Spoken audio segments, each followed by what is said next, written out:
Many popular YouTubers saying that OxygenOS is one of the best Android skin in the market. So I decided to test it out on my Poco F1 since the OxygenOS port is available now.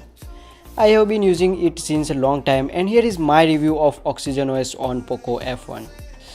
As always, we will begin with the performance. No hiccups, lags or drops.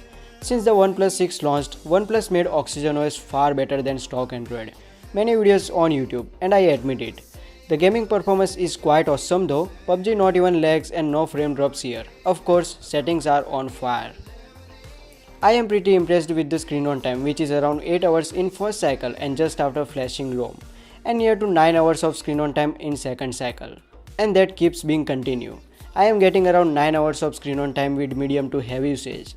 And that's not that bad, because if we compare to OS, which we have reviewed earlier, the battery optimization is not that great. And I am a normal user, so my phone stays on Wi-Fi every time. OnePlus camera is pre-installed, which is stable and takes pretty good images, but yeah, it cannot match the Google camera, so don't forget to install it. There is a lot of customization options, but it gives you what really is necessary, like long screenshot, video recording, gaming mode, which really improves the gaming performance, and also mutes message notification and call notification while you are gaming. And I am huge fan of gestures, and some suite are present here, which I can say the best gestures implementation I have ever used in any custom ROM. So on the rear side, the mounted fingerprint sensor works 99% of the time, and it even supports the face unlock using IR camera, and that too works most of the time, and it is really fast.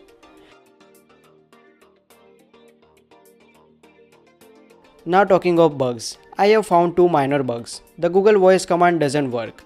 Well, I tried matching my voice, but for some reason it isn't working at all. And the flashlight doesn't work from the quick panel.